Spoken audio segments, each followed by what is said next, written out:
കൊടുവായൂരിൽ ശുചിത്വ പഠനോത്സവവും ഹരിത സ്കോളർഷിപ്പ് വിതരണവും. മാലിന്യമുക്തം നവകേരളം ശുചിത്വ പ്രവർത്തനങ്ങളുടെ ഭാഗമായി കൊടുവായൂർ ഗ്രാമപഞ്ചായത്തിൽ ഇക്കോസെൻസ് ശുചിത്വ പഠനോത്സവവും ഇതിന്റെ ഭാഗമായി വിവിധ വിദ്യാലയങ്ങളിൽ നിന്നും ശുചിത്വ പ്രവർത്തനങ്ങളുടെ അടിസ്ഥാനത്തിൽ തെരഞ്ഞെടുക്കപ്പെട്ട വിദ്യാർത്ഥികൾക്കുള്ള പഞ്ചായത്തിന്റെ സ്കോളർഷിപ്പ് വിതരണവും നടന്നു.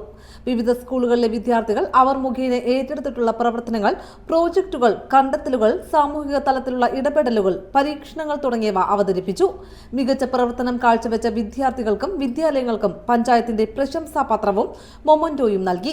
ശുചിത്വ പ്രതിജ്ഞയോടെ ആരംഭിച്ച ശുചിത്വ ഉത്സവത്തിന്റെ ഉദ്ഘാടനം കൊടുവായൂർ ഗ്രാമപഞ്ചായത്ത് പ്രസിഡന്റ് മുരുകദാസ് വി നിർവഹിച്ചു. ക്ലീൻ കേരള കമ്പനിയുടെ വൃത്തിയുണ്ടെങ്കിൽ നാളെയുണ്ട് എന്ന ശുചിത്വ സന്ദേശത്തിന്റെ പ്രചരണം ബ്രോഷർ പ്രകാശനം ചെയ്ത് പ്രസിഡന്റ് നിർവഹിച്ചു. വൈസ് പ്രസിഡന്റ് രജിത വി അധ്യക്ഷത വഹിച്ചു. അസിസ്റ്റന്റ് സെക്രട്ടറി ശ്രീലേഖ വി പ്രതിജ്ഞ ചൊല്ലിക്കൊടുത്തു. Clean Kerala sector coordinator P V Sahadevan വിഷയാവതരണം നടത്തി. ആരോഗ്യ standing committee chairperson Abbas N, ക്ഷേമകാര്യ standing committee chairperson Priya M, മെമ്പർമാരായ Soni M S, Roni K, Girija K, Hakeem S, Shobhana N, health inspector Priyanka U, project assistant Roshni P എന്നിവർ പ്രസംഗിച്ചു. GHSS Koduvayur, holy family college Koduvayur, JBS Vadakkumpadam, MMSB school Kakkayur, GUP school Ethanur, VGM JBS Vettumpully, DMSB school Koduvayur തുടങ്ങിയ സ്കൂളുകളിലെ വിദ്യാർത്ഥികളും അധ്യാപക പ്രതിനിധികളും പങ്കെടുത്തു.